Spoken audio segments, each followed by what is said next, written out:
Fireweed Zinc is proving that it has upside potential, so much so that base metal mining giant Teck is an investor. Fireweed is ticker FWZ on the Venture Exchange and FWEDF on the OTCQB, and Director and CEO is Brandon Macdonald. Brandon, welcome back to Kitco. Yeah, it's great to be back. Thumbnail Fireweed Zinc first, Brandon. Yeah, a big zinc-lead-silver project in Yukon Territory, Canada. Obviously attracted some big name investors. But what really got people attention is not just do we publish some pretty incredible numbers a few years ago, it's that we've made some big game-changing discoveries since then. And this is entering a new tier of project.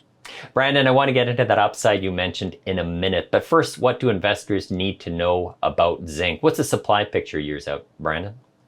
The supply picture is pretty dire. So like all base metals, really, a 10-year bear market means underinvestment in exploration. It means underinvestment in permitting and development, and therefore a shortage of new supply coming on stream. So as you get the normal increase in demand, that alone creates a crisis. But where you kind of get the perfect storm in zinc is that you've also got this sudden uptick in infrastructure investment, precipitated in part by the stimulus coming out of the COVID era, right? So, infrastructure means steel means galvanization. So whether it's wind turbines or whether it's bridges, you've now got an extra large growth in zinc demand. So coupled with real supply constraints, the picture is one of extended high zinc prices. As a comparison, tell us about Arizona mining. Base metal miners can really move. Yeah, Arizona mining is the picture of what these big zinc projects can go for. That was a project that, had attracted the attention of South 32 and then ended up transacting at a value over 2 billion Canadian in 2018. And at the time, that was a project bigger than we were then, but that's a gap that we've closed substantially. So we recognize that some investors may view zinc as a bit, boring, yet the $2 billion exit is in no way, shape, or form boring. Talk about the management team at Fireweed Zinc. They've done this before, Brandon.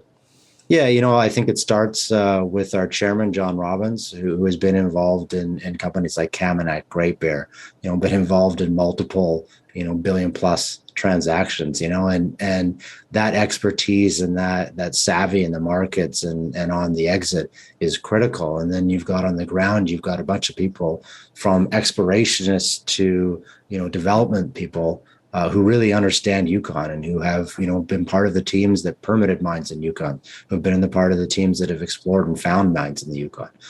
So we really feel like we're as well equipped as a team could possibly be to make this, story a real success. You announced a PA in 2018. What's been the game plan since? Yeah, the plan from 2018 really might have been to, proceed from PEA to PFS and early stage permitting. We had a bit of a Hollywood problem, so to speak, which we made another significant discovery at the boundary zone. And this zone has demonstrated that we haven't nearly tapped the mineral endowment at our Macmillan Pass Project. So we kind of took a step back and went back to exploration and are now going to publish a new resource and PEA next year, which is going to be a completely different category of project than the previous one. You had a road announcement in 2020. Those road announcements, they really changed the economics of a project. Yeah, it's critical that we already had a road to the project. I think, as you see with other projects, building new infrastructure into pristine wilderness can be tricky. So that we already had the road access was critical, but we took the conservative view in 2018 that we would put the burden of the improvement of the road on our own cost book.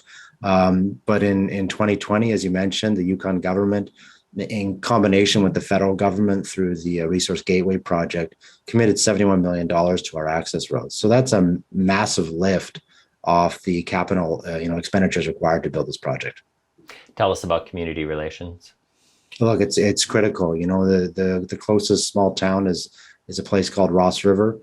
This is a community that's near and dear to my heart. It's where I originally lived as a child. We recognize that it's not enough just to talk the talk, or we have to walk the walk. And, since starting our first work program in 2017, we've had nearly half our exploration expenditures gone through Indigenous owned or partnered businesses. This last year we had 25% of our on-site workforce was Indigenous. This is critical to us that we, not just build this positive relationship, but show a path forward that it's not just, it's not just something that talks about benefits, but actually provides benefits and can provide a real meaningful partnership. Tell us about your capital structure. You have skin in the game. Yeah, management has put quite a bit of money into this company. Our chairman a couple of years ago wrote a $500,000 check in one of the financings. This is important to us. Management does own over 10%. We have significant, incentive to make this work. And we've always viewed that that's critical to aligning ourselves with shareholders, understanding that, when we dilute because we think it adds value, not because we want to get ourselves, our paychecks. We feel the dilution just like all other shareholders. What are some catalysts over the next 12 months? Well, look, it's going to be quite a bit of drilling this summer. But I think the big catalyst, maybe just outside of 12 months, are going to be the resource update in PEA. And like I said, this is a radically different project than was before. And as we saw in 2018 when we released the old resource update in PEA, those are catalysts that the build up to them and then the release of them cause significant changes in our share price. So we think this is going to be one of the most best years, I guess, to own Fireweed. Like it's going to be one that really delivers excellent shareholder returns. Brandon, thanks for speaking with Kitco. Yeah, no problem. Thanks for having me. He's Director and CEO of Fireweed Zinc, Brandon Macdonald. My name is Michael McRae. You're watching Kitco Mining. Now, let's learn a little bit more about Fireweed Zinc.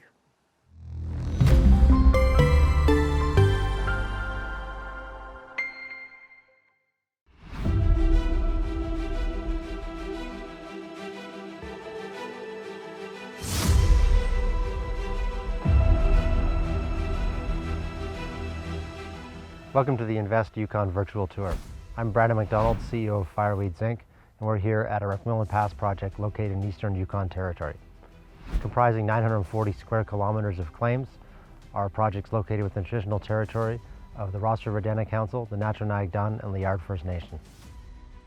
Macmillan Pass Project is a zinc-lead-silver project.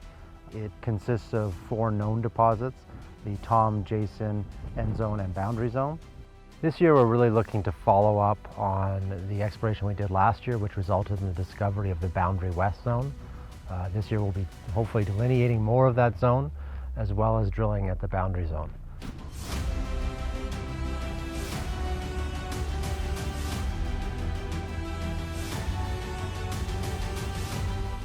We've also done extensive geophysical and geochemical work, which has identified new anomalies, including the Kobuk anomaly, just in the valley to my right here, and the 11 anomaly just down the valley from me here.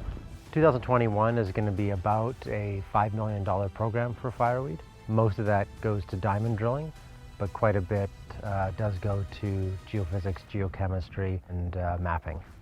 The next big catalyst for Fireweed is probably going to be the updated resource statement that's going to integrate both improvements in the Tom and Jason deposits, and also, and most importantly, the inclusion of Boundary and Boundary West, which have never had a resource on them.